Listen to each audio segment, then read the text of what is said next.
Agak oke. Jadi kita sudah belajar kalau hermeneutik menjawab pertanyaan apa dan mengapa seingat saya. Nah, maka sekarang kita akan belajar menjawab pertanyaan bagaimana. Nah, supaya sedikit segar, saya mau apa, coba cek kembali ke yang sudah kita pelajari. Hmm, share screen.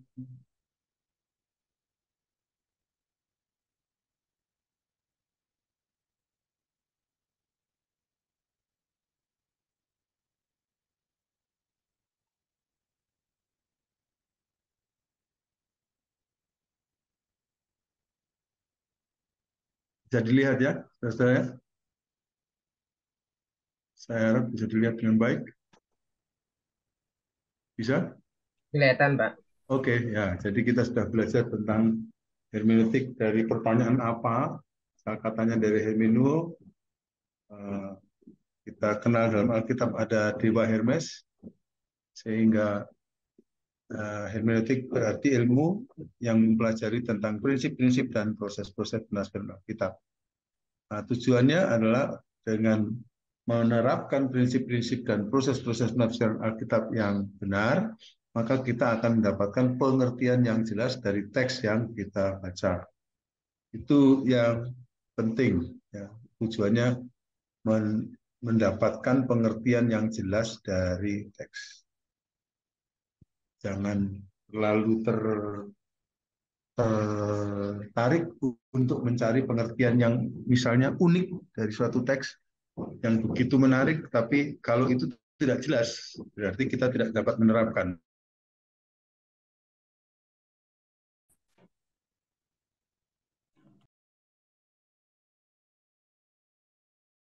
Padahal kita membaca Alkitab adalah yang jelas. Dan ada hermeneutik umum dan hermeneutik prinsip-prinsip itu berlaku untuk seluruh bagian Alkitab. Seperti UUD 45 berlaku bagi seluruh orang Indonesia, seperti peraturan pemerintah berlaku untuk seluruh Indonesia, keputusan presiden berlaku untuk seluruh Indonesia, tetapi peraturan daerah itu seperti hermeneutik khusus hanya berlaku pada bagian-bagian tertentu dari Alkitab. Nanti akan ada prinsip-prinsip yang hanya berlaku untuk misalnya kitab Injil-Injil yang tidak berlaku untuk kitab Mazmur misalnya.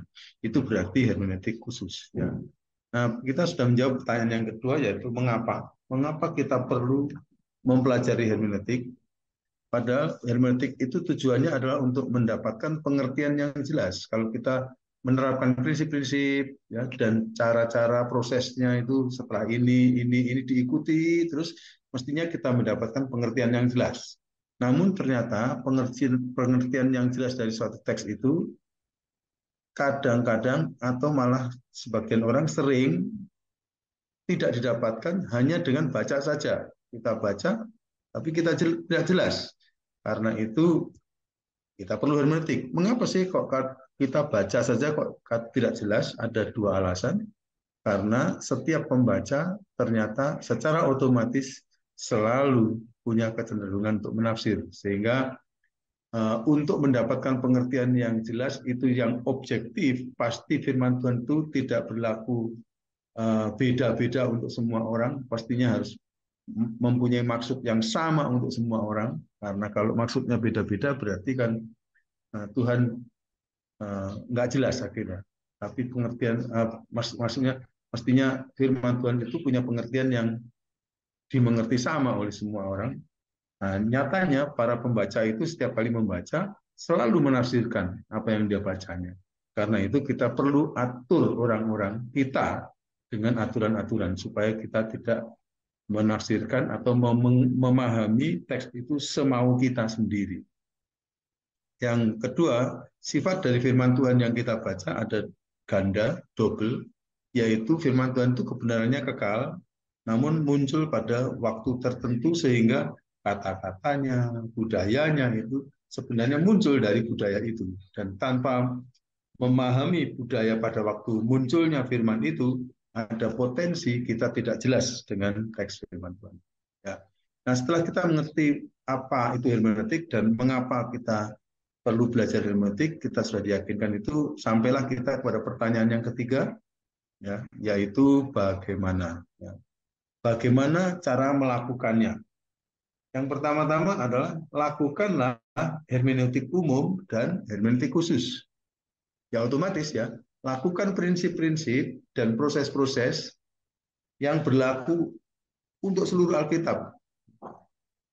Lalu kemudian kalau teks kita itu ternyata punya kekhususan, ya, kita membaca kitab Wahyu misalnya, nah itu pasti ada aturan yang khusus untuk kitab Wahyu yang tidak berlaku untuk kitab-kitab lain. Nah itu juga kita terapkan. Contoh.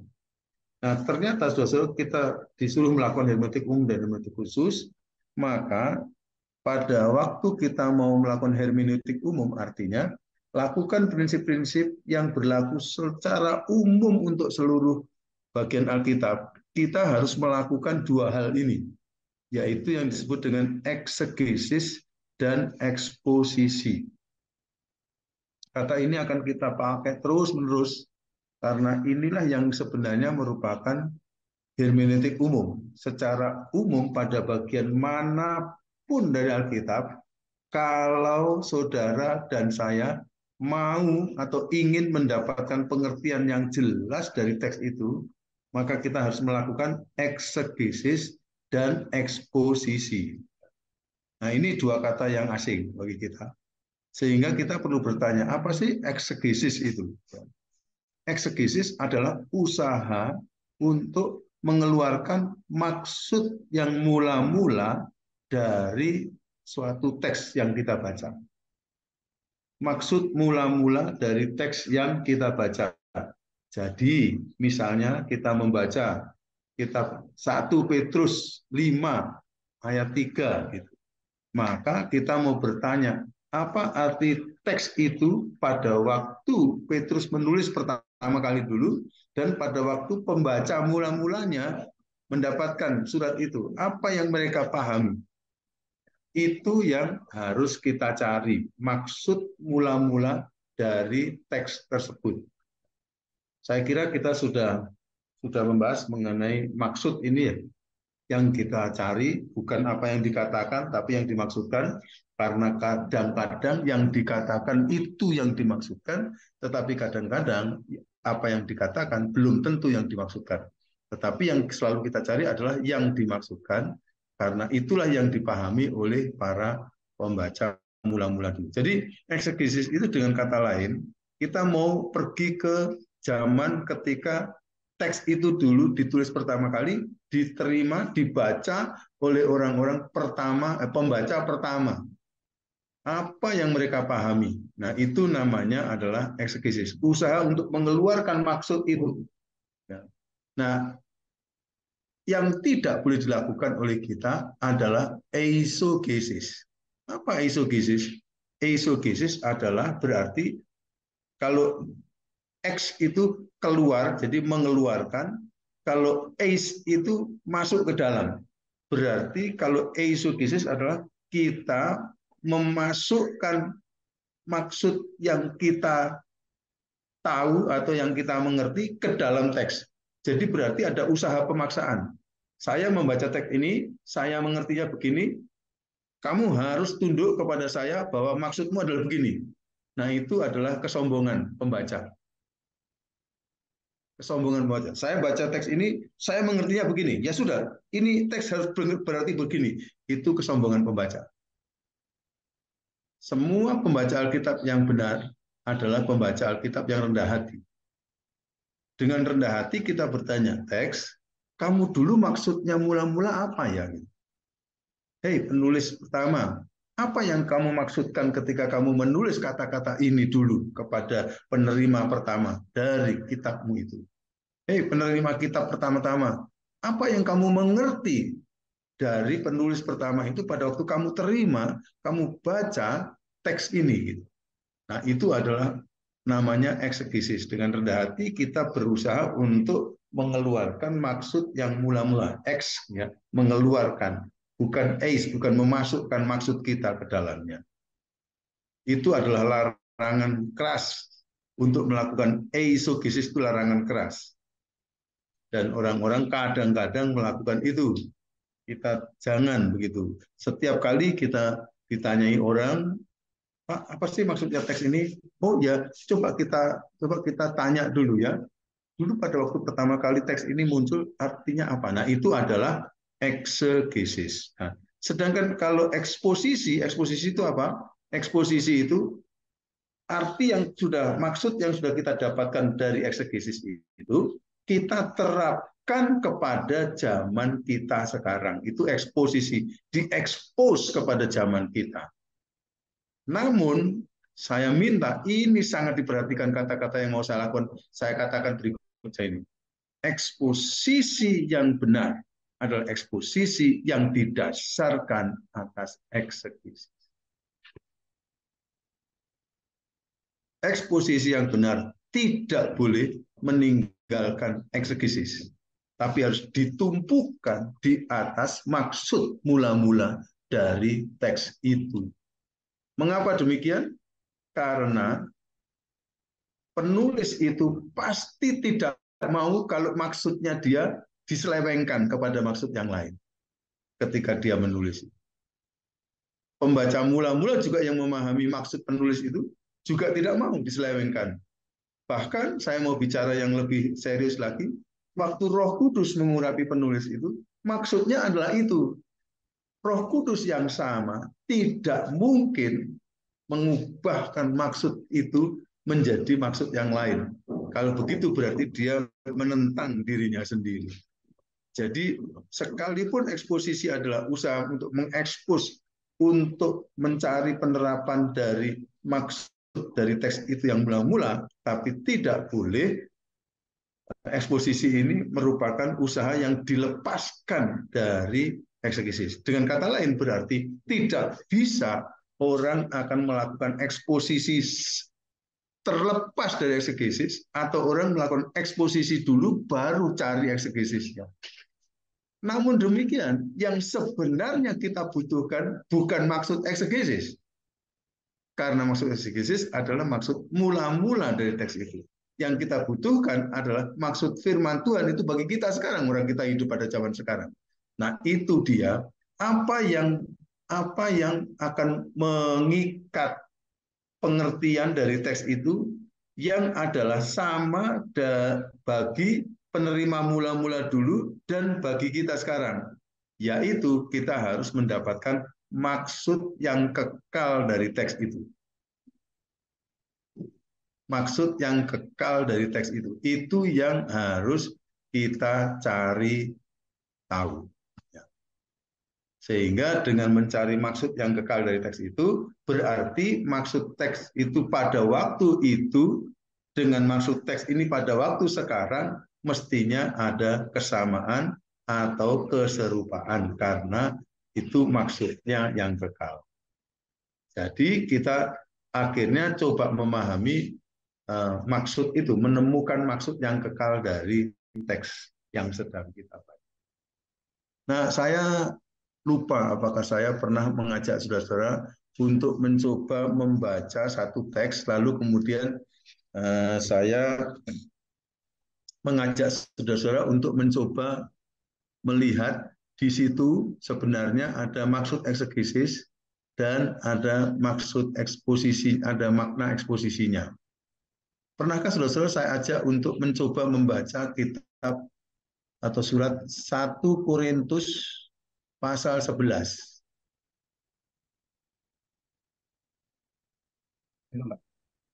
Belum? Halo? Saya belum, Pak. Seingat Belum. belum. Belum, Oke, Pak. oke. Nah, sekarang kalau begitu begini ya. Salah satu contoh ya, bahwa ada satu teks yang kalau kita baca saja begitu, ternyata tidak secara otomatis jelas apa maksudnya. Itu akan saya mengajak saudara-saudara untuk membaca misalnya kitab atau surat 1 Korintus pasal 11. Mulai ayat berapa itu? Ayat 2 atau berapa? Sampai ayat yang perikop pertama itu. 1 Korintus, coba semua saudara melihat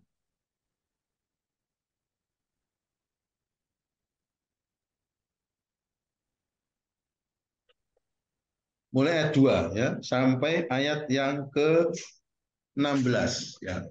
Nah, di dalam Lembaga Alkitab Indonesia, apakah saudara-saudara mendengarkan saya? Ya. Teks itu diberi judul. Saya minta saudara-saudara jangan membaca judulnya dan jangan pernah pikirkan judulnya, karena itu bukan firman Tuhan. Itu adalah pemberian dari Lembaga Alkitab Indonesia. Itu bukan yang ditulis oleh Rasul Paulus. Jadi pikiran kita jangan dipengaruhi oleh siapapun kecuali pikiran kita dipengaruhi oleh Paulus dan Roh Kudus. Ya, hanya oleh Paulus dan Roh Kudus saja karena kita membaca tulisannya Paulus. Nah, nanti saya akan meminta, saudara-saudara sedang mendengarkan saya, bacalah teks itu dengan baik-baik, dengan teliti, ya, dengan hati-hati, lalu coba serap apa yang sebenarnya ditulis oleh Rasul Paulus. Nanti saya akan menanyakan kepada saudara-saudara pertanyaan-pertanyaan. Ya, jangan baca dulu, dengar saya dulu. Ya, saya akan mengajukan pertanyaan-pertanyaan sehingga saudara-saudara saya harapkan akan bisa menjawab pertanyaan-pertanyaan saya. Ya. Oke, sekarang masing-masing orang silahkan begini. Saya nanti saudara akan diberitahu bahwa pada waktu kita membaca teks firman Tuhan, supaya kita mendapatkan pengertian yang jelas, aturan pertama adalah bacalah dengan penuh konsentrasi. Dan coba dengarkan apa yang dikatakan penulis bagi pembaca mula-mula. Jangan masuk pikiran-pikiran kita, tapi terima apa yang ditulis oleh penulis itu. Jangan masuk-masukkan pikiran kita. Tapi coba secara rendah hati, terimalah apa yang dikatakan, ya, dan dicermati, ya, diperhatikan baik-baik, dibaca dengan penuh konsentrasi. Jangan main-main, konsentrasi penuh, karena saya akan mengukur konsentrasi saudara dengan pertanyaan-pertanyaan saya pada waktu saudara membaca. Oke, silakan sekarang saudara membaca. Saya beri kesempatan yang cukup, mulai ayat 2 sampai ayat 16, ya, baca ya, dengan baik. Maaf Pak, tadi saya terputus. 1 Korintus berapa tadi Pak? 1 Korintus 11 ya ayat 2 sampai 16. Coba dibaca. Baca satu kali dulu, lalu kemudian mungkin setelah itu ulangi yang kedua. Lalu setelah itu saya akan mengajak saudara-saudara untuk menjawab pertanyaan-pertanyaan yang akan saya ajukan.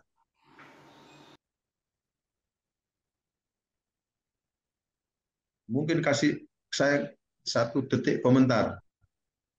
Kalau saya suruh begini, jangan saudara anggap ini tidak ada artinya. Kalau saudara tidak melakukan, nanti jaminannya adalah saudara tidak pernah belajar hermeneutik. Jadi pada waktu saya minta begini, lakukan betul. Karena bukan apa yang saudara dengarkan itu yang penting, tapi apa yang saudara lakukan. Coba sekarang lakukan seperti yang saya katakan. Sudah cukup? Cukup ya? Nah, oke, silakan buka suara. Syukur-syukur kalau bisa buka wajah juga, supaya saya bisa lihat.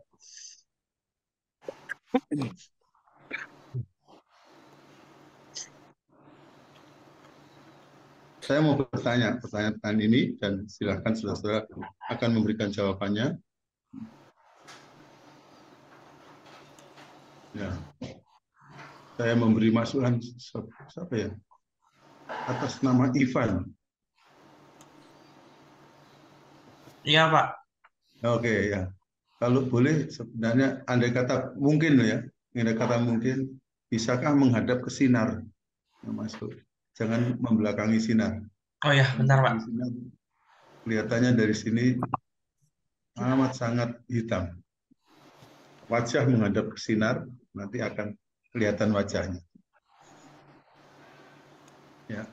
Yang lain boleh dibuka supaya saya bisa lihat wajah, akan lebih bagus. Seolah-olah kita benar-benar memang sedang bercakap-cakap berdua dan saya tidak bercakap-cakap dengan tembok yang hitam. Pak Dedi, Weni, dan Nur izin nggak bisa buka sama Lampiar yang sakit. Oh, karena sakit. Ya. Banyak yang sakit ya. Ya. Di kendaraan sih tadi. Oh, di kendaraan. Bukan. Iya. Oke. Ya, nah, sekarang coba saya tanya, setelah saudara membaca teks itu, kan sudah tahu ini yang menulis adalah Rasul Paulus ya? Sudah ya? Semua tahu ya? Betul? Ya. Yang Ya. membaca siapa? Jemaat Membaca Korintus. nama. Jemaat di Korintus. Jadi tidak hanya satu orang, banyak orang. Ya. Jemaat di Korintus yang menerima itu.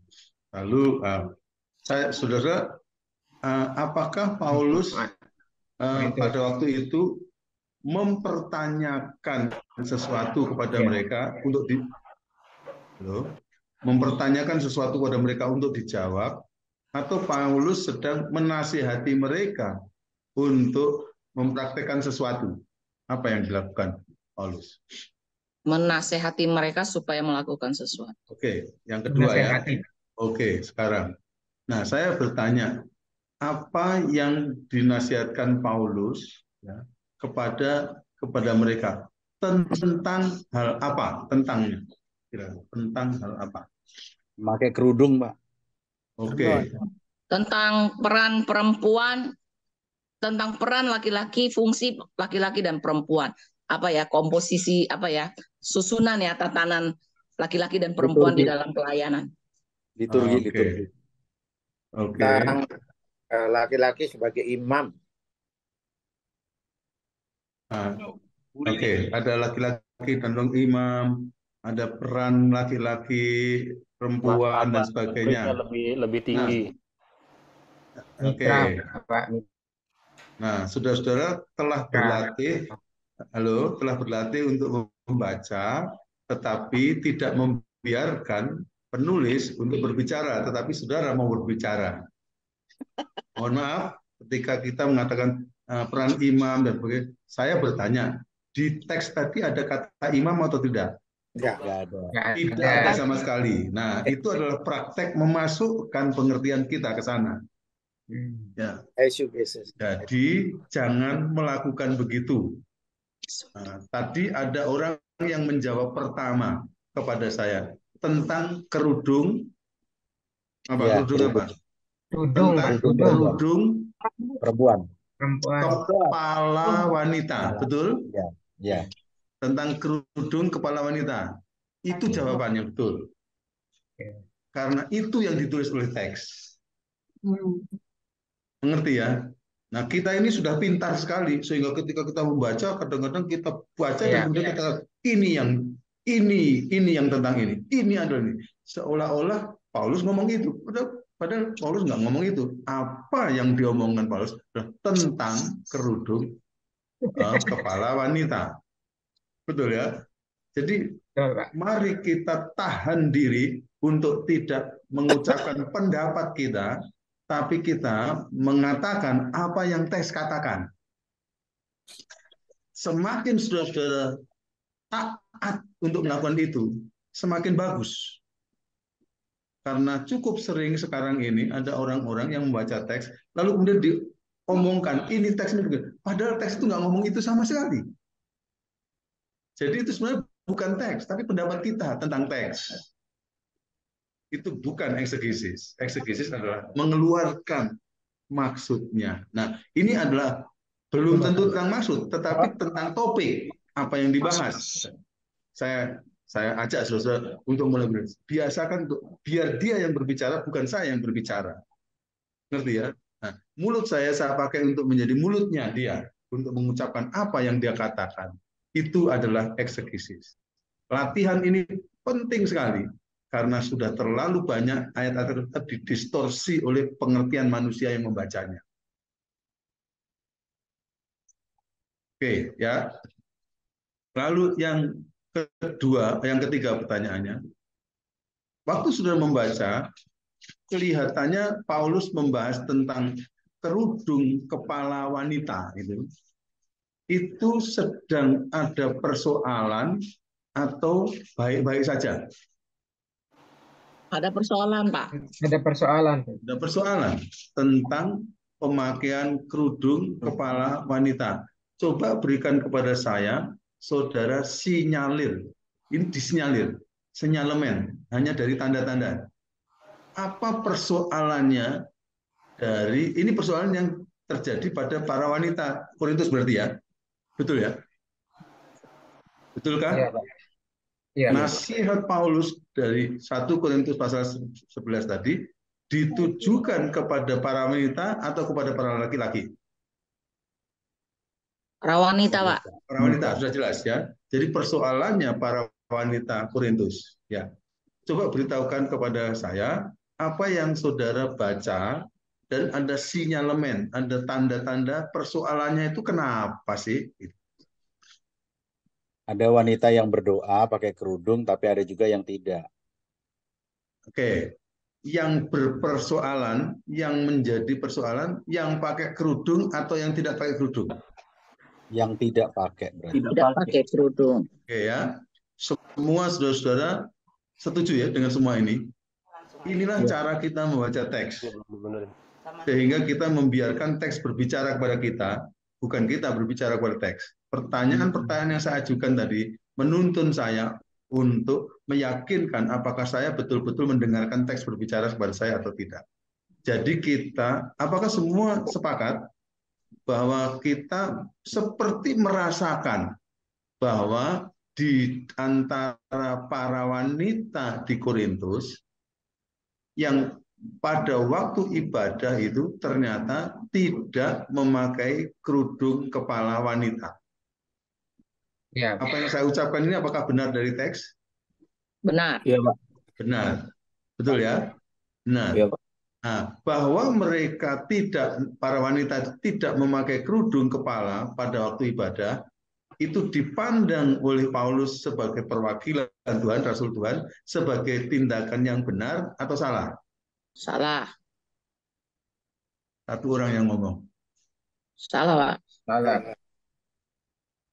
Salah. Salah. Dan karena itu apa yang disarankan Paulus kepada mereka? Ya, kalau tidak mau pakai tudung, ya harus menggunting rambutnya. Oke. Apakah itu yang dimaksudkan atau yang dikatakan? Dikatakan. Dikatakan. Ya, saya tanya. Jadi apa yang disampaikan Paulus kepada mereka? Yang saya tanyakan sebenarnya adalah yang dimaksudkan. Dimaksudkan ya, Ditanyakan. ya supaya perempuan mau menudungi kepalanya.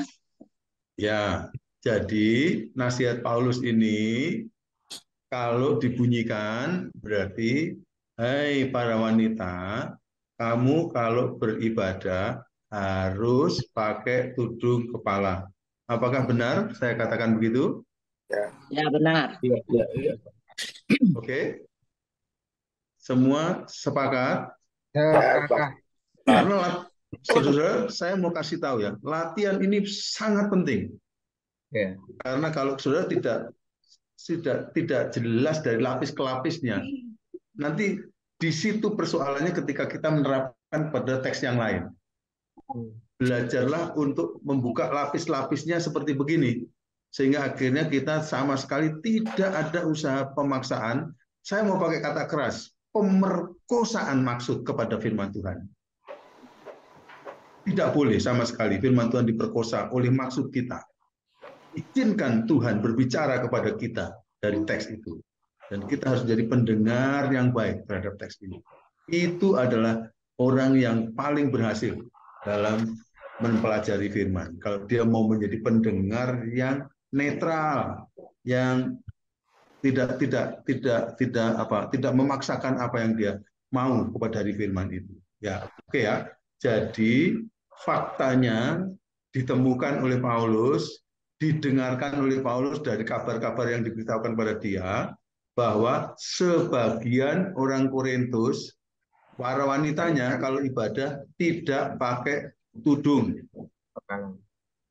Dan Paulus menulis surat ini untuk menyarankan supaya para wanita kalau ibadah harus pakai tudung. Betul? Ya.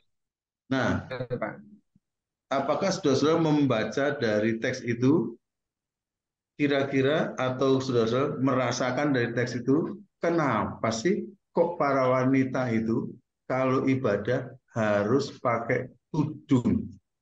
Ini saya mau bertanya mengenai rabaan saudara terhadap budaya pada waktu itu. Kenapa sih para wanita itu kok Harus pakai kalau ibadah disuruh pakai tudung oleh Paulus? Kalau pakai tudung kenapa? Kalau tidak pakai tudung kenapa? Kalau tidak pakai tudung adalah suatu penghinaan Penghinaan kepada pada Pemimpin. laki-laki. penghinaan kepada laki-laki. Ya. Ya. Lalu kalau pakai tudung, Kalau pakai Tanda tudung wibawa. menyinarkan kemuliaan bagi laki-laki. apa itu? Kalau pakai tudung itu menyinarkan kemuliaan bagi laki-laki. Oke, yang dikatakan adalah menyinarkan kemuliaan. Istilah itu kira-kira kalau pakai bahasa biasa saja, bahasa kita itu artinya apa gitu?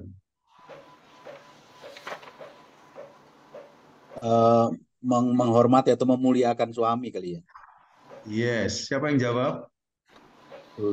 Tulus. Ya, jadi kelihatan di situ bahwa kalau para wanita itu pakai tudung, dia menyatakan kepada publik bahwa dia menghormati suaminya. Sebenarnya bukan menghormati laki-laki saja, tapi menghormati suaminya.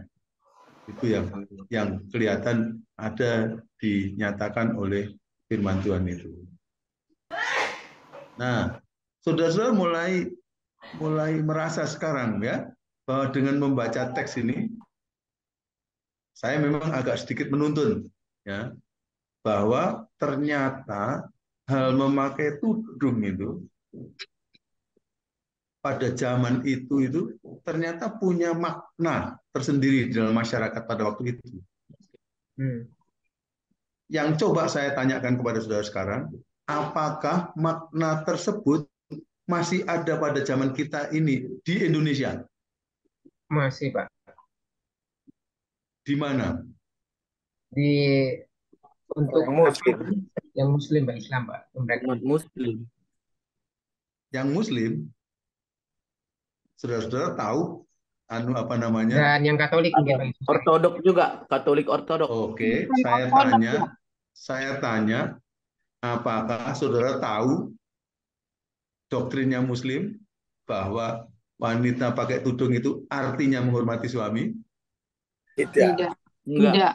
Apakah saudara tahu doktrinnya Ortodok, doktrinnya Katolik bahwa pakai tudung itu berarti menghormati suami? Enggak. Nah, itu yang saya tanyakan. Oh. Nah, hati-hati menjawab pertanyaan. Mesti menjawab pertanyaan, jangan keburu emosi dulu. Apa yang ditanyakan nggak didengarkan, tapi dijawab dengan yang lain. Pertanyaan saya adalah, apakah hal memakai tudung yang pada waktu zaman orang Korintus itu adalah tanda menghormati laki-lakinya, sekarang masih ada budaya itu? Enggak.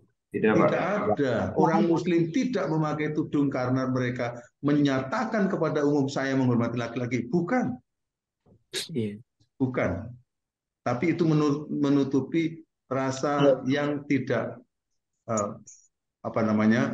kayak kurang Menutupi aurat. mendatangkan maksud nafsu kepada orang. Itu justru ke situ, bukan soal menghormati.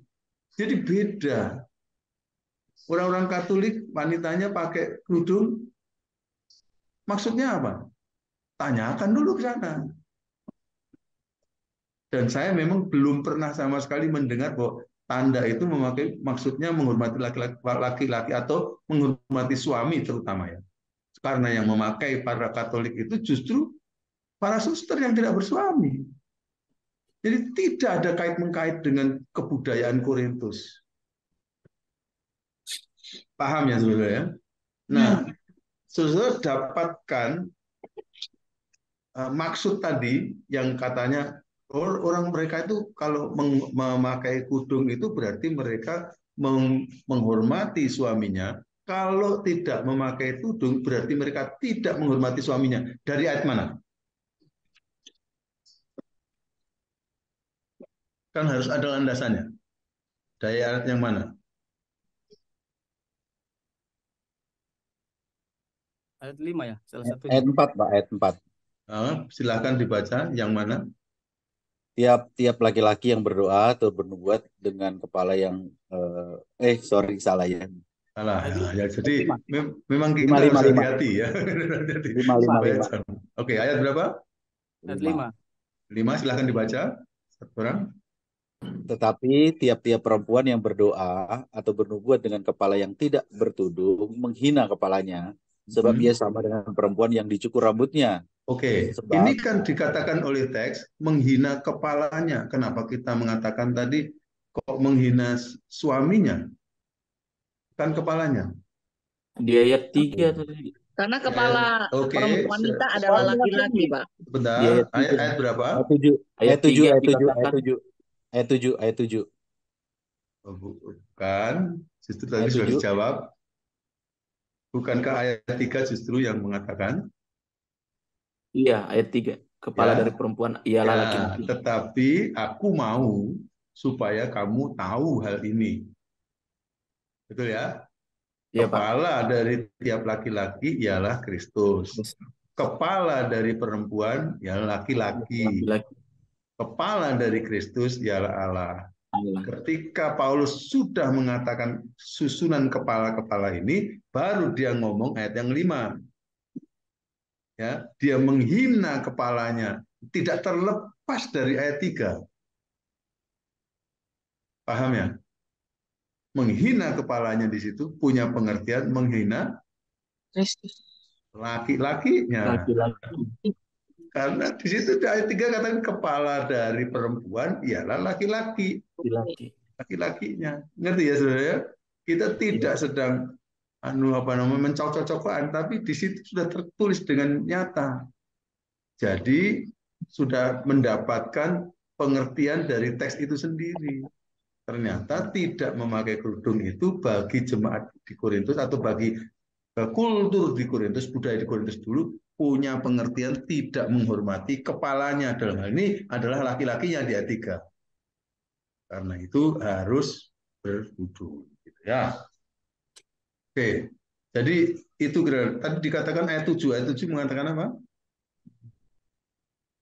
Sebab Laki-laki laki-laki tidak perlu memakai kerudung. Ia karena menyinarkan gambaran dan kemuliaan Allah. Nah, jadi kemuliaan Allah itu dipantulkan oleh laki-laki. Kalau pakai kerudung kan jadinya nggak bisa dipantulkan, bilang gitu ya. Gambaran-gambaran semua ini, tapi perempuan menyinarkan kemuliaan laki-laki dengan cara ayat yang ke-6, dengan cara kerudung itu budaya mereka. Jadi yang laki-laki justru tidak. Gitu. Paham ya? Sekarang.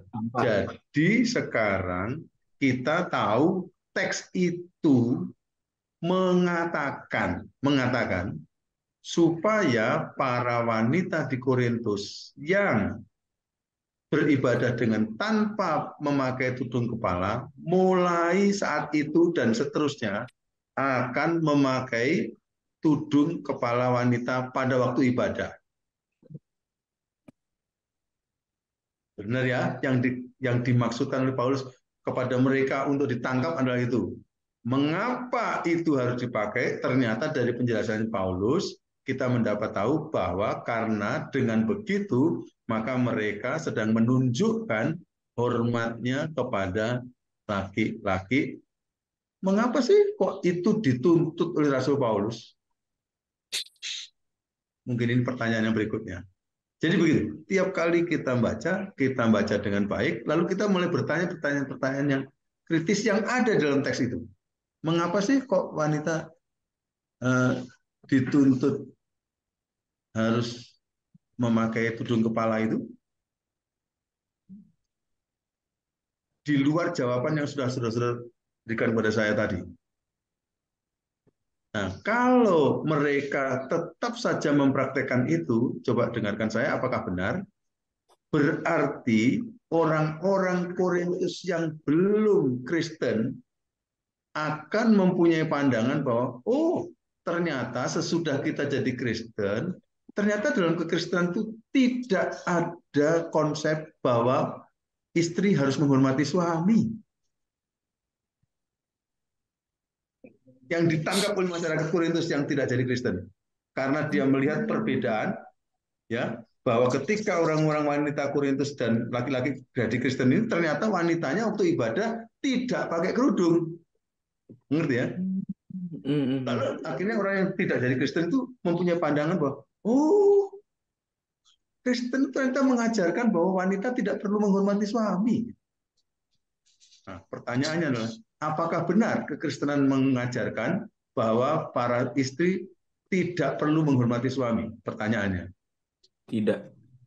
Tidak. Tetapi malah Harus menghormati. harus menghormati suami. Dengan kata lain, praktek budaya sebagian wanita Korintus ini menyebabkan orang-orang luar punya pemahaman yang salah tentang ajaran Kristen. Itu sebabnya Paulus merasa sangat perlu ini untuk diingatkan. Paham maksudnya? Karena dengan cara itu akhirnya orang-orang yang belum Kristen mempunyai pandangan yang salah. Bisa jadi nanti akhirnya wanita-wanita non-Kristen itu berduyun-duyun jadi Kristen. Oh, ini suami saya nggak patut dihormati, biar saya jadi Kristen saja. Karena dalam kekristenan, para wanita tidak wajib menghormati suaminya. Sudah, saya jadi Kristen saja. Tapi waktu dia masuk dalam Kristen, akhirnya Rasul Paulus atau orang-orang yang jadi pendeta, pemimpin mereka akan mengajarkan bahwa, hei wanita, hormati suamimu. Kaget mereka, balik lagi. Ya, itu kesalahan dari praktek budaya orang-orang wanita Korintus yang menjadi Kristen ini sebagian. Ya. Tadi ada yang angkat tangan mau berbicara? Ya, Pak, saya mau boleh nanya ini. Ya.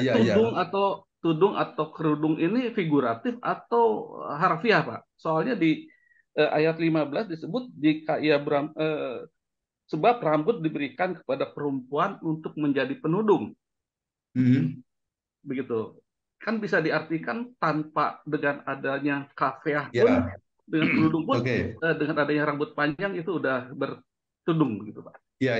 Oke.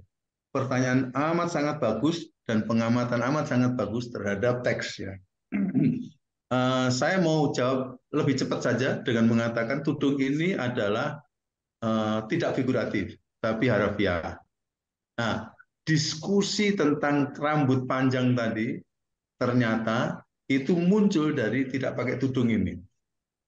Begini, nomor satu, ketika para wanita pakai kerudung pada zaman Korintus itu, maka dia menyampaikan pesan berita kepada khalayak ramai bahwa dia menghormati suaminya. Jadi kayaknya kalau kita teruskan ini, ada kalanya wanita-wanita Korintus itu lepas kerudung. Kapan? Ketika dia jengkel kepada suaminya. Sehingga masyarakat tahu, dia lagi marah sama suaminya. Dia lagi menghormati suaminya. Ngerti ya Pak ya? Karena itu budaya di sana. Sehingga tertangkap oleh masyarakat. Gitu. Nah, terus kemudian yang kedua, dari pernyataan, kemudian Paulus mengungkap kembali mengenai soal rambut. Wanita itu memang kodratnya itu kepalanya mesti ditutupi gitu.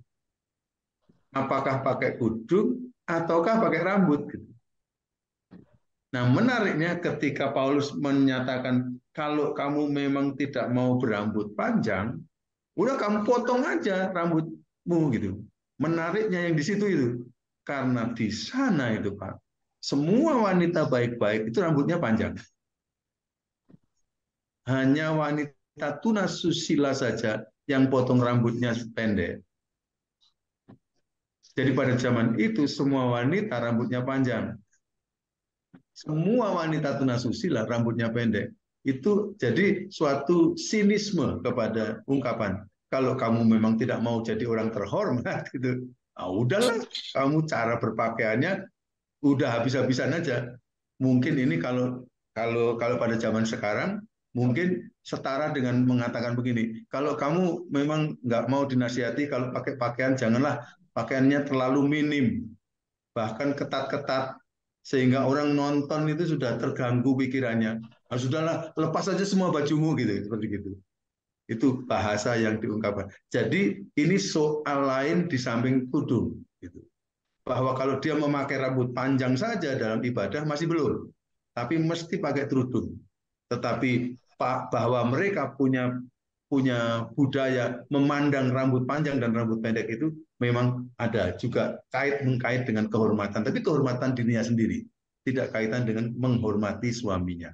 Terima kasih Pak Yusri. Itu pertanyaan bagus sekali untuk melihat apakah ini begini-begini. Jelas ya saudara? Nah, semua ini akhirnya ada keterangan ekstra biblika yang saya berikan kepada saudara. Di luar yang kita baca dalam teks. Seperti halnya saya mengatakan wanita pada zaman itu kalau rambut pendek itu adalah kebiasaan model wanita tunasusila. Itu kan semua tidak ada dalam Alkitab kita. Nah, memang yang begini-begini kita nanti akan baca dalam buku-buku keterangan. Ya, tapi buku-buku keterangan yang sifatnya tidak memaksakan teks untuk tunduk pada buku-buku keterangan itu. Tapi teks ini makin diperjelas oleh buku-buku keterangan. Apakah kemarin dulu saya menjelaskan kepada saudara-saudara mengenai seperti Tuhan Yesus mengatakan adalah mustahil bagi seorang kaya masuk ke dalam kerajaan surga itu? Saya pakai ya. Nah, kalau yang teofilak itu jelas-jelas itu malah melawan apa yang tertulis dalam teks ya. Nah, keterangan-keterangan begini kalau ini sekarang bukan melawan pada teks, tapi kita mendapatkan penjelasan tentang budaya pada sana. Ya. Nah, oke ya. Jadi mari kita halo. Sekarang nih kalau duit yang ditransfer di desa lalu itu gua masukin, gua masih transfer nomor itu. Jadi kita tangkap apa yang dimaksudkan oleh mereka. Nah, menariknya saya tadi tanyakan apakah budaya tudung ini masih sama pengertian zaman sekarang? Enggak juga. Termasuk budaya rambut panjang dan rambut pendek gitu. Waduh, kalau rambut pendek sekarang masih dipahami sebagai yang zaman itu, rambut pendek yang ada dalam kelas ini bahaya sekali nih ya. Dan sama sekali tidak punya pengertian itu bagi kita sekarang. Ya, oke. Ada yang mau tanya sedikit? Ya, silakan. Sedikit, Pak. Ini dalam konteks ini kita melihat penjelasan tadi bahwa wanita bertudung itu menghormati suami, tapi dalam konteksnya berdoa. Kalau kita lihat ya. Nah, apakah dan Paulus mengajarkan supaya orang non-Kristen mengetahui bahwa tujuannya, memang orang Kristen itu menghormati suami. Nah, tapi dalam konteks ini memang konteksnya berdoa, berarti berdoa. Nah, apakah menghormati suami itu ketika untuk menunjukkan kepada orang non-Kristen itu pada saat berdoa saja, ataukah dalam kehidupan sehari-hari harus juga? Tidak. Justru dipakainya rambut panjang dan rambut pendek tadi menunjukkan bahwa tidak hanya dalam konteks doa dong. Bahkan dalam kehidupan sehari-hari, gitu kan? Enggak lah. Oke, ya, tidak. Jadi hati-hati membaca teks, jangan kita membuat logika-logika justru yang seperti malah tidak dimaksudkan dalam teks itu. Kadang-kadang ada pikiran-pikiran kita itu yang coba mikir ke sana kemari. Tapi jangan lupa teks ngomong apa itu yang ditekankannya. Ya. Oke. Jadi dengan membaca dengan hati-hati, teliti, semoga saudara-saudara dengan latihan ini mengetahui maksud saya bahwa kita harus memperlakukan teks Alkitab itu begini ini, dengan pengertian artinya eksegesis. Jangan memaksakan maksud kita, tapi coba dengar dari ini. Bahwa nanti kadang-kadang ada hal-hal yang kayaknya tidak begitu jelas, nggak apa-apa, tinggalkan aja dulu. Tapi kan tadi sebelum saya ngomong mengenai rambut panjang, rambut pendek, teks itu sendiri kan sudah jelas kan bahwa soal tudung itu menghormati suami, tidak menghormati suami, dan itu persoalannya. Nah, sekarang saya mau tunjukkan ini, saudara. Jadi sebenarnya nasihatnya Paulus, ini penting sekali ya. Nasihatnya Paulus pada jemaat Korintus pada waktu itu adalah, hei para wanita, saya mendengar bahwa kalian sebagiannya atau sebagian besar nggak tahu nih, pada waktu ibadah ada yang tidak pakai tudung kepala. Padahal kamu tahu bahwa tudung kepala dalam ibadah sedang menunjukkan hormat wanita kepada laki-laki atau suaminya. Karena itu saya minta supaya kalian semua harus memakai tudung kepala dalam ibadah. Betul ya? Itu yang dimintakan pada jemaat Korintus. Kalau kita mau cari tahu permintaan atau perintahnya Paulus kepada jemaat Korintus yang bersifat kekal. Kalau yang bersifat budaya kan harus pakai tudung. Yang bersifat kekal, kalau begitu kira-kira berbunyi apa?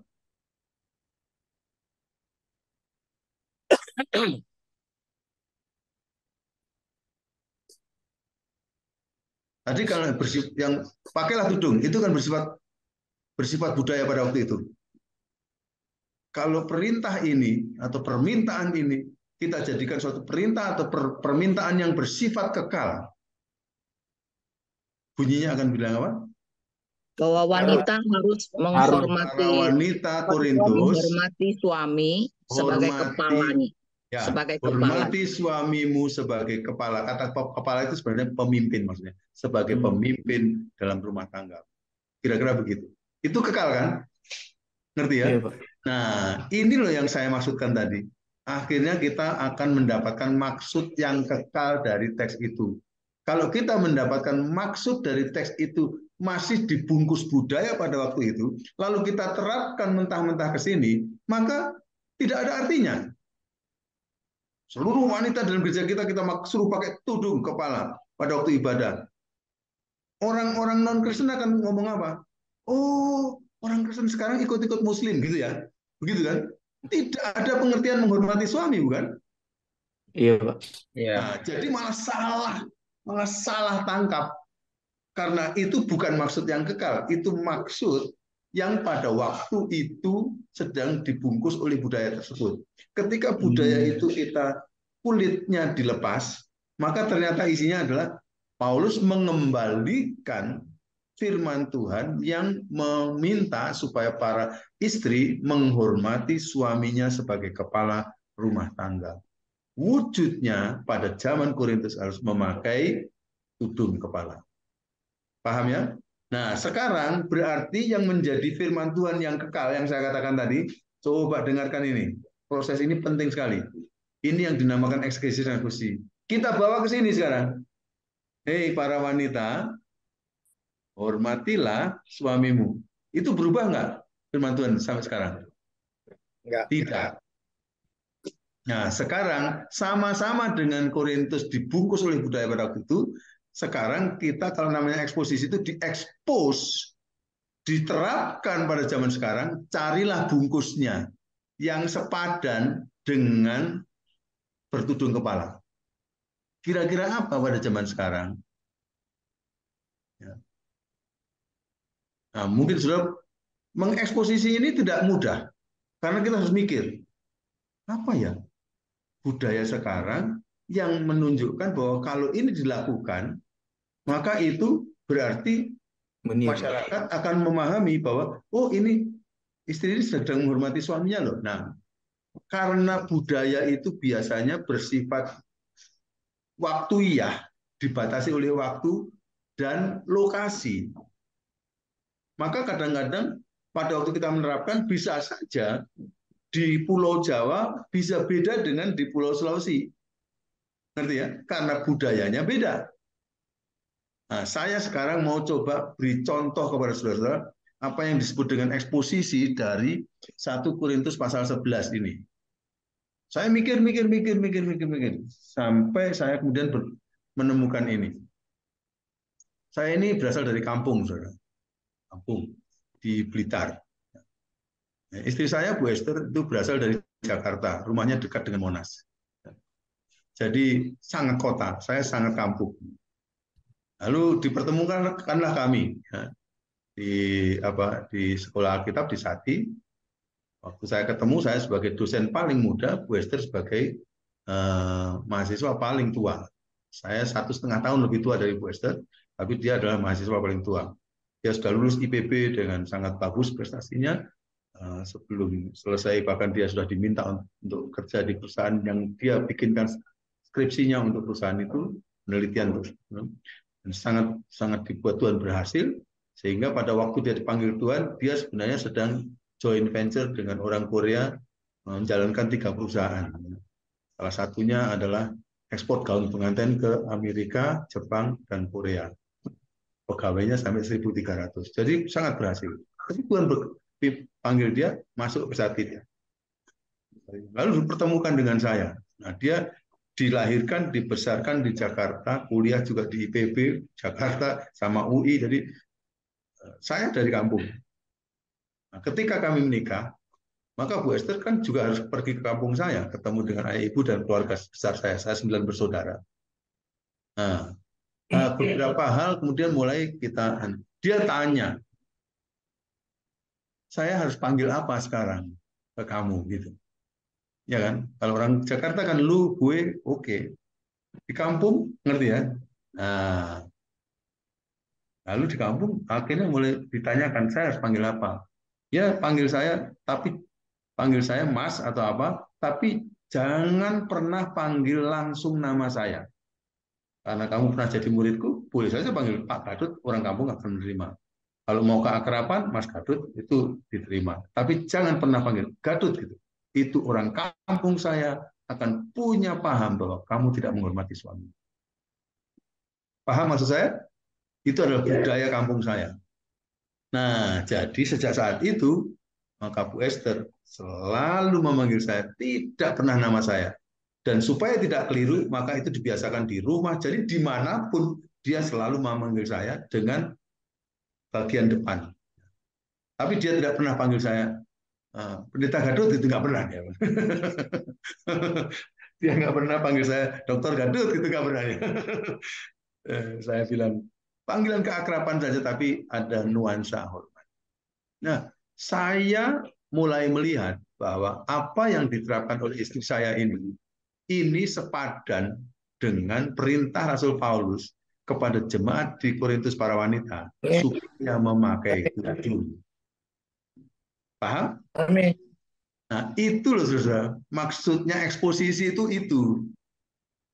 Jadi apa yang kekal itu kita terapkan kepada zaman sekarang, yang maksudnya itu sama persis dengan pada zaman itu, tapi wujudnya bisa beda.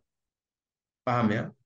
Tapi maksudnya yang kekal akan disampaikan oleh apa yang dilakukan oleh kita pada zaman sekarang terhadap teks firman Tuhan. Ada lagi yang lain contohnya, yaitu dalam budaya di kampung saya, tidak mungkin seorang istri itu akan bicara dengan suaminya sambil kasih tangan telunjuk gini. Itu sudah tanda dia tidak menghormati suami. Nah, contoh-contoh ini ngerti ya saudara? Nah ini paket budaya. Nah tapi kalau di Jakarta, di Amerika nggak ada itu. Nah kenapa? Karena memang budaya itu bersifat lokal biasanya. Jadi memang untuk eksposisi ini kita mesti cukup waktu untuk betul-betul merenung yang tepat sekali supaya justru maksud kekalnya jangan tidak sama. Maksud kekalnya harus sama persis gitu.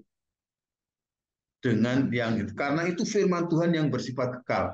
Itu yang saya maksudkan kemarin. Firman Tuhan itu keunikannya bersifat kekal, tapi juga waktu dibungkus oleh budaya pada waktunya. Dan kita harus sanggup menguliti budaya itu sampai menemukan maksud kekalnya. Setelah itu kita beri kulit yang baru dengan maksud kekal yang tidak dilukai. Sehingga akhirnya dia benar. Nah, di sini saya mau ngomong apa yang penting. Coba dengarkan. Kadang-kadang orang-orang itu berpikir bahwa kita itu hanya perlu melakukan eksegesis dan eksposisi itu mencari maksud mula-mula dan menemukan maknanya sekarang itu hanya kalau mau khotbah atau mau ngajar. Saya sudah pernah katakan, saya ingat saya dalam kelas ini, bahwa kita membaca firman bukan karena alasan pelayanan. Betul kan? Kita membaca firman karena kita itu adalah anaknya Tuhan. Kita mau menjalankan firman. Dan kita perlu pengertian yang jelas dari setiap teks yang kita baca. Jadi eksegesis dan eksposisi ini adalah pekerjaan kita sehari-hari seharusnya pada waktu kita membaca firman.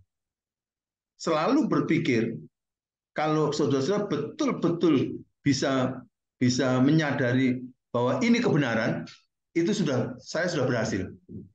Yaitu bahwa setiap orang ketika membaca teks itu harus berpikir dulu. Dulu itu maksudnya apa ya? Dan sekarang firman Tuhan ini maksudnya apa buat saya? Lalu saya terapkan apa maksud firman Tuhan bagi saya sekarang. Nah, itu baru tujuan kita membaca, mempelajari firman Tuhan ada artinya. Sekali lagi saya katakan, ada orang-orang yang berpikir bahwa kita belajar hermeneutik karena kita mau khotbah atau kita mau mengajarkan teks itu. Kalau saya tidak. Jadi artinya melakukan eksegesis dan eksposisi itu harus dilakukan sehari-hari tiap kali membaca. Oke? Artinya apa? Singkatnya kira-kira begini, selalu jangan pernah langsung berpikir ini firman Tuhan untuk saya. Jangan itu dulu. Selalu berpikir dulu, apa ya dulu maksudnya mula-mula. Jadi kalau begitu Tuhan maunya buat saya apa sekarang berdasarkan itu. Supaya kita memahami firman itu, memahami yang benar, yang bersifat, yang berlaku kekal bagi kita. Dan pada zaman kapanpun itu bisa diterapkan. Kalau begitu Pak, jadi apa perannya hermeneutik ini Pak? Eksegesis dan eksposisi. Saudara, kalau setiap hari saudara membiasakan membaca firman dengan menanyakan maksud mula-mulanya dan kemudian mencari penerapannya sekarang yang alkitabiah, terus begitu, maka nanti pada waktu saudara mempersiapkan khotbah misalnya, maka saudara waktu mengambil teks itu sudah mengambil teks dengan apa maksudnya sekarang. Sehingga apa yang saya mau sampaikan itu adalah maksudnya sekarang itu. Jadi yang dikhotbahkan itu bukan eksegesis. Yang dikhotbahkan itu eksposisi. Tapi eksposisi itu dapat dari eksegesis. Paham ya? Nah, kadang-kadang ada orang yang belajar hermeneutik itu lalu menjadi tergila-gila dengan hermeneutik, lalu dia khotbahkan eksegesis. Nah, itu kan ibaratnya seperti gini. Eksegesis itu seperti dapur masak. Ngerti ya, saudara? Eksposisi itu masakan sudah selesai, mau disajikan. Tapi mau disajikan, perlu dihomiletikkan, perlu disajikan dengan cara yang menarik, dengan bungkus yang bagus, dengan dekorasi yang baik, lalu ditaruh di meja yang bagus, itu homiletik. Kalau saya ilustrasikan dengan cara lain lagi,